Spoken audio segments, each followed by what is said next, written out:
നമസ്കാരം, ഞാൻ പരമേശ്വരൻ നമ്പൂതിരി. ആസ്ട്രോളജി ചാനലിലേക്ക് സ്വാഗതം. ഈ വരുന്ന 2025 ജനുവരി മാസത്തിലെ മകീരത്തര, തിരുവാതിര, പുണർതം, മുക്കാല് മിഥുനക്കൂറുകാരുടെ ചന്ദ്രാലുള്ള ഫലത്തെക്കുറിച്ചാണ് ഞാൻ ഈ വീഡിയോയിൽ നിങ്ങളോട് സംസാരിക്കുന്നത്. ജ്യോതിഷത്തെ ബഹുമാനിക്കുന്നവർക്കും വിശ്വസിക്കുന്നവർക്കും വേണ്ടി മാത്രമായാണ് ഞാൻ ഈ വീഡിയോ ചെയ്യുന്നത് എന്നതിനാൽ ജ്യോതിഷത്തിൽ വിശ്വാസമില്ലാത്തവർ ദയവ് ചെയ്ത് ഈ വീഡിയോ കാണരുത് എന്നാണ് എൻ്റെ വിനീതമായിട്ടുള്ള അപേക്ഷ. അപ്പോൾ മകീരത്തര, തിരുവാതിര, പുണർതം, മുക്കാല് മിഥുനക്കൂറുകാർക്ക് ഈ വരുന്ന ജനുവരി മാസത്തിൽ സൂര്യൻ 14-ാം തീയതി വരെ 7-ലാണ് നിൽക്കുന്നത്. അതിനുശേഷം 8-ലേക്ക് വരും. 7-ൽ നിൽക്കുമ്പോഴും 8-ൽ നിൽക്കുമ്പോഴും സൂര്യനെ കൊണ്ട് അത്ര നല്ല ഫലത്തെ അല്ല സൂചിപ്പിക്കുന്നത്. ഫലങ്ങൾക്ക് വ്യത്യാസം ഉണ്ടെന്നേ ഉള്ളൂ. 14-ാം തീയതി വരെ 7-ൽ നിൽക്കുന്നതായിട്ടുള്ള സൂര്യനെ കൊണ്ട് ഉദരവ്യാധി ഉണ്ടാവുക, വഴി നടക്കൽ, അലച്ചിലുണ്ടാവുക. ഉദരവ്യാധി എന്ന് പറയുന്നത് വൈറസ് സംബന്ധമായിട്ടുള്ള രോഗദുരിതങ്ങളാണല്ലോ. അപ്പോൾ ഒരു പരിധിവരെ ഈ വൈറസ് സംബന്ധമായിട്ടുള്ള രോഗദുരിതങ്ങൾ വന്നു ചേരുന്നത് തന്നെ നമ്മൾ കഴിക്കുന്ന ആഹാരത്തിലൂടെയാണ് എന്ന് മനസ്സിലാക്കി ശുദ്ധമായിട്ടും വൃത്തിയായിട്ടുള്ള ഭക്ഷണം ശ്രദ്ധിച്ച് കഴിക്കുവാനായിട്ട് ശ്രമിക്കുക.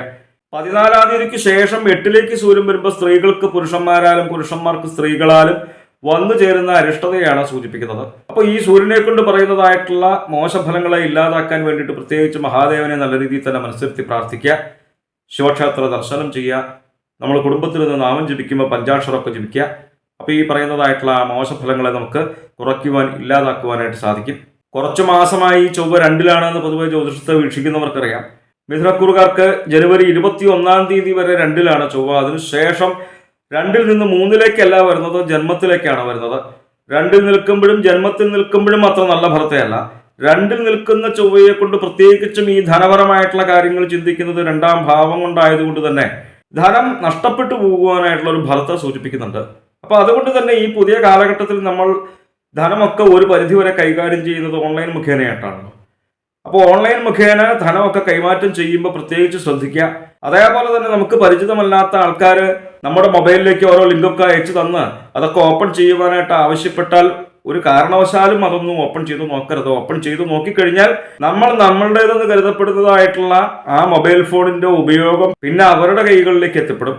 അപ്പൊ അങ്ങനെ നമ്മളുടെ ധനവും വിവരങ്ങളും ഒക്കെ നഷ്ടപ്പെട്ടു പോകുവാനായിട്ടുള്ള ഫലത്തെ സൂചിപ്പിക്കുന്നുണ്ട്. അതുപോലെ തന്നെ അഗ്നി സംബന്ധമായിട്ടുള്ള പ്രവൃത്തികൾ ചെയ്യുമ്പോൾ പ്രത്യേകിച്ച് ശ്രദ്ധിക്കുക. ശത്രുക്കൾ നിമിത്തം തന്നെ ഉപദ്രവങ്ങൾ വന്നു ചേരുന്ന ഒരു ഫലത്തെ സൂചിപ്പിക്കുന്നു. മനോവിചാര വ്യാധികൾ വന്നു ചേരുക. 21-ാം തീയതിക്ക് ശേഷം ജന്മത്തിലേക്കാണ് ചൊവ്വ വരുന്നത്. ദേഹകാര്യഭംഗം ഈ കാലയളവിലും പ്രത്യേകിച്ച് ശ്രദ്ധിക്കേണ്ടതുണ്ട്. അതായത് ജന്മത്തിൽ നിൽക്കുമ്പോഴും ചൊവ്വയെ കൊണ്ട് ശ്രദ്ധിക്കേണ്ടതുണ്ട് എന്നർത്ഥം. വാഹനം ഉപയോഗിക്കുമ്പോൾ പ്രത്യേകിച്ച് ശ്രദ്ധിക്കുക. അതേപോലെ തന്നെ ഓരോ കാര്യങ്ങൾ ചെയ്യുമ്പോൾ നല്ല ഫലം വന്നു ചേരാത്തൊരു മോശഫലത്തെ സൂചിപ്പിക്കുന്നുണ്ട്. നിങ്ങളാണെന്നുണ്ടെങ്കിലും ഞാനാണെന്നുണ്ടെങ്കിലും നമ്മൾ ഓരോരോ കാര്യങ്ങൾ ചെയ്യുന്നത് നമുക്ക് നല്ല ഫലം ലഭിക്കുവാൻ വേണ്ടിയിട്ടല്ലേ. അപ്പോൾ ആ നല്ല ഫലം വന്നു ചേരാത്തൊരു മോശഫലത്തെ സൂചിപ്പിക്കുന്നു. അപ്പോൾ 2-ൽ നിൽക്കുമ്പോഴും ജന്മത്തിൽ നിൽക്കുമ്പോഴും ചൊവ്വയെ കൊണ്ട് അത്ര നല്ല ഫലത്തെ അല്ല സൂചിപ്പിക്കുന്നത് എന്ന് മനസ്സിലാക്കി പ്രത്യേകിച്ച് ഭദ്രകാളി ഭഗവതിയെ നല്ല രീതിയിൽ തന്നെ മനസ്സിലെത്തി ആരാധിക്കുക. പറ്റുകയാണെന്നുണ്ടെങ്കിൽ നമ്മളുടെ സമീപ പ്രദേശത്തുള്ളതായിട്ടുള്ള ഭദ്രകാളി ക്ഷേത്ര ദർശനം ചെയ്യുക. എന്തായാലും നമുക്ക് കുടുംബത്തിൽ നിന്ന് നാമം ജപിക്കുവാനായിട്ട് സമയം കണ്ടെത്തുക. നാമം ജപിക്കുമ്പോൾ ഭദ്രകാളിയുടെ ലളിതങ്ങളായിട്ടുള്ള സ്തോത്രങ്ങൾ ജപിക്കുക. കാളി കാളി മഹാകാളി ഭദ്രകാളി നമോസ്തുതേ കുലം ച കുലധർമ്മം ച മാം ച പാലയ പാലയ അറിയാവുന്നതായിട്ടുള്ള ഭദ്രകാളി സ്തോത്രങ്ങൾ ജപിക്കുക. അപ്പോൾ ഈ ചൊവ്വയെ കൊണ്ട് പറയുന്നതായിട്ടുള്ള ആ മോശഫലങ്ങളെയും നമുക്ക് കുറയ്ക്കുവാനായിട്ട് സാധിക്കും. ഈ ജനുവരി മാസത്തിൽ ബുധന് 3 മാറ്റങ്ങളുണ്ട്. 5-ാം തീയതി വരെ 6-ലാണ്. അതിനുശേഷം 24-ാം തീയതി വരെ 7-ലേക്ക് വരും. 24-ാം തീയതിക്ക് ശേഷം 8-ലേക്ക് വരും. 5-ാം തീയതി വരെ 6-ൽ നിൽക്കുന്നതായിട്ടുള്ള ബുധനെ കൊണ്ട് വളരെ നല്ല ഫലത്തെ സൂചിപ്പിക്കുന്നു. ഏത് കാര്യങ്ങൾ ചെയ്തു കഴിഞ്ഞാലും നമുക്ക് നല്ല ഫലം അനുഭവേദ്യമായിട്ട് വരിക, പലവിധ സൗഭാഗ്യങ്ങൾ അനുഭവേദ്യമായിട്ട് വരിക, സ്ഥാന അഭ്യുന്നതി വന്നു ചേരുക, പുതിയ പുതിയ സ്ഥാനമാനങ്ങൾ ലഭിക്കുക, ജോലി സംബന്ധമായിട്ടൊക്കെ ഉയർച്ച വന്നു ചേരുന്ന നല്ല ഫലത്തെ 5-ാം തീയതി വരെ ഉള്ളൂ എങ്കിൽ പോലും ബുധനെ കൊണ്ട് നല്ല ഫലത്തെയാണ് സൂചിപ്പിക്കുന്നത്. നേരത്തെ ജന്മത്തിൽ നിൽക്കുന്നതായിട്ടുള്ള ചൊവ്വയെ കൊണ്ടുള്ള ഫലങ്ങളെ സൂചിപ്പിച്ചപ്പോൾ മോശഫലമായിരുന്നല്ലോ.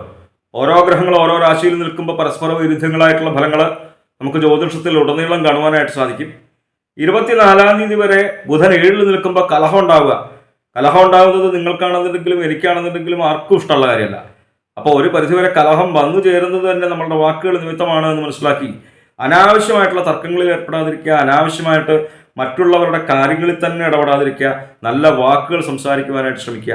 24-ാം തീയതിക്ക് ശേഷം 8-ലേക്ക് വരുമ്പോൾ വീണ്ടും നല്ല ഫലത്തെ സൂചിപ്പിക്കുന്നു. ചെയ്യുന്ന കാര്യങ്ങൾക്ക് നല്ല ഫലം അനുഭവേദ്യമായിട്ട് വരിക, കുടുംബപരമായിട്ട് യോജിപ്പ് വന്നു ചേരുക. സ്ത്രീകൾക്കാണെന്നുണ്ടെങ്കിൽ നല്ല ഭർത്താവിനോടും കുട്ടികളോടും കൂടി സുഖമായിട്ട് വസിക്കുക. പുരുഷന്മാർക്കാണെന്നുണ്ടെങ്കിലും നല്ല ഭാര്യയോടും സന്താനങ്ങളോടും ഒക്കെ കൂടി സുഖമായിട്ട് വസിക്കുക. ധനലാഭം ഉണ്ടാവുക. വളരെ നല്ല ഫലത്തെയാണ് 8-ലേക്ക് 24-ാം തീയതിക്ക് ശേഷം ബുധൻ വരുമ്പോൾ സൂചിപ്പിക്കുന്നത്. അതുപോലെ തന്നെ വിദ്യാപരമായിട്ടുള്ള കാര്യങ്ങളും ചിന്തിക്കുന്നത് ബുധനെ കൊണ്ടായതുകൊണ്ട് തന്നെ വിദ്യാർത്ഥികൾക്കും ഉദ്യോഗാർത്ഥികൾക്കും 8-ൽ നിൽക്കുന്ന ബുധനെ കൊണ്ട് നല്ല ഫലത്തെ സൂചിപ്പിക്കാം. 24-ാം തീയതിക്ക് ശേഷമാണ് എന്ന് മാത്രമേ ഉള്ളൂ.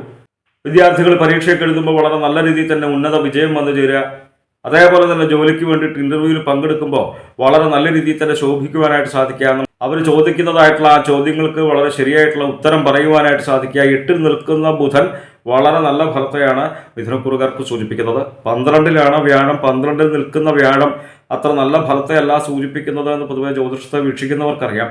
6, 8, 12 ഈ ഭാവങ്ങളിൽ വ്യാഴം നിന്ന് കഴിഞ്ഞാൽ നല്ല ഫലത്തെ അല്ല സൂചിപ്പിക്കുന്നത്. ഏറ്റവും കൂടുതലായിട്ടുള്ള ഫലത്തെ സൂചിപ്പിക്കുന്നത് 8-ൽ നിൽക്കുന്ന വ്യാഴത്തെ കൊണ്ടാണ്.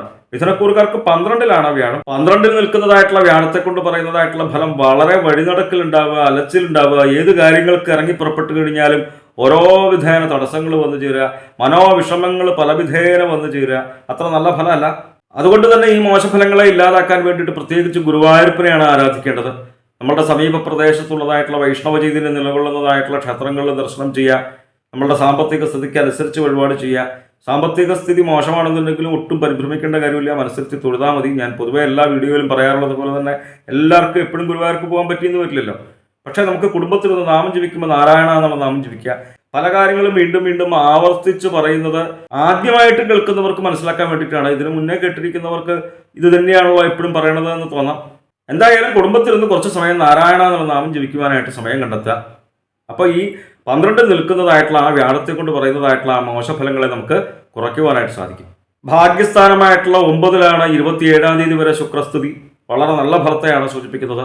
നമ്മൾ ജീവിതത്തിൽ ആഗ്രഹിക്കുന്നതായിട്ടുള്ള പല നല്ല ഫലങ്ങളും വന്നു ചേരുന്ന ഒരു ഫലത്തെ സൂചിപ്പിക്കുന്നു ചന്ദ്രൻ. അതേപോലെ തന്നെ ലൗകികങ്ങളായിട്ടുള്ള സുഖങ്ങൾ അനുഭവിക്കാനായിട്ടുള്ള യോഗം, നമ്മൾ ആഗ്രഹിച്ചിരിക്കുന്നതായിട്ടുള്ള ധർമ്മകാര്യങ്ങൾ നമുക്ക് ചെയ്യുവാനായിട്ട് സാധിക്കുക, അങ്ങനെയുള്ളൊരു ഫലത്തെയും സൂചിപ്പിക്കുന്നുണ്ട്. അതായത് 9-ൽ നിൽക്കുന്ന ശുക്രൻ വളരെ നല്ല ഫലത്തെയാണ് സൂചിപ്പിക്കുന്നത്. 27-ാം തീയതിക്ക് ശേഷം 10-ലേക്ക് വരുന്ന ശുക്രനെ കൊണ്ട് അത്ര നല്ല ഫലവുമല്ല. കലഹം ഉണ്ടാവുക, അപമാനം ഉണ്ടാവുക. കലഹം ഉണ്ടാവുന്നത് നമുക്ക് ആർക്കും ഇഷ്ടമുള്ള കാര്യമല്ല. അതേപോലെ തന്നെ അപമാനം, നമുക്കെല്ലാവർക്കും അഭിമാനം ഉണ്ടല്ലേ. പലവിധ കുറവുകൾ ഉണ്ടെന്നുണ്ടെങ്കിൽ പോലും നമുക്കെല്ലാവർക്കും അഭിമാനമുണ്ട്. ആ അഭിമാനത്തിന് ഹാനി വന്നു ചേരുന്നതായിട്ടുള്ളൊരു ഫലമാണല്ലോ അപമാനം. ഇങ്ങനെയുള്ളൊരു ഫലത്തെ സൂചിപ്പിക്കുന്നുണ്ട് എന്ന് മനസ്സിലാക്കി അതേപോലെയുള്ള സന്ദർഭങ്ങളിൽ നമ്മൾ സ്വയം ചെന്ന് പെടാതിരിക്കുവാനായിട്ട് പ്രത്യേകിച്ച് ശ്രദ്ധിക്കുക. നേരത്തെ ഭാഗ്യസ്ഥാനമായിട്ടുള്ള 9-ൽ ശുക്രൻ നിൽക്കുന്നത് നല്ല ഫലത്തെയാണ് സൂചിപ്പിച്ചത് എങ്കിൽ പോലും കുറച്ചു കാലമായിട്ട് ഭാഗ്യസ്ഥാനമായിട്ടുള്ള 9-ലാണ് ശനിയുടെ നിൽപ്പ്. അത്ര നല്ല ഫലത്തെയല്ല സൂചിപ്പിക്കുന്നത്. നമ്മളിലേക്ക് വന്നു ചേരുന്നതായിട്ടുള്ള ഭാഗ്യങ്ങളെ കുറയ്ക്കുന്നൊരു ഫലത്തെയാണ് ശനിയെ കൊണ്ട് സൂചിപ്പിക്കുന്നത്. ധർമാചരണ വിഘ്നങ്ങൾ, ധർമ്മകാര്യങ്ങൾ നമുക്ക് ചെയ്യുവാൻ സാധിക്കാതെ വരുന്നൊരു ഫലത്തെയാണ് സൂചിപ്പിക്കുന്നത്. അതായത് 9-ൽ ശുക്രൻ വളരെ നല്ല ഫലത്തെയാണ് സൂചിപ്പിക്കുന്നത് എന്നുണ്ടെങ്കിൽ 9-ൽ നിൽക്കുന്ന ശനി അതിന് നേരെ വിപരീതമായിട്ടുള്ള ഒരു മോശഫലത്തെയാണ് സൂചിപ്പിക്കുന്നത്. ശനൈശ്വര എന്ന നാമം ജപിക്കുക.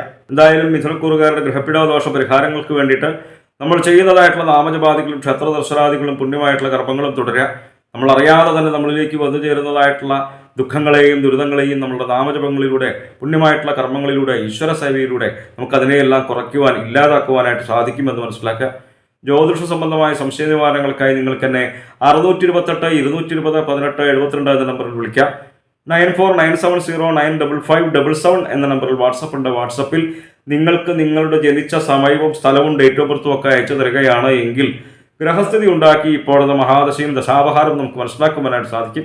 നേരിട്ട് കാണുവാനാണ് എന്നുണ്ടെങ്കിൽ ചോറ്റാനിക്കര ഭഗവതിയുടെ പടിഞ്ഞാറെ നടയിൽ ബൈപ്പാസിന് സമീപമുള്ള ജ്യോതിഷാലയത്തിൽ വരാവുന്നതാണ്. 628 220 18 72 എന്ന നമ്പറിൽ മാത്രം വിളിക്കുവാനായിട്ട് ശ്രമിക്കുക.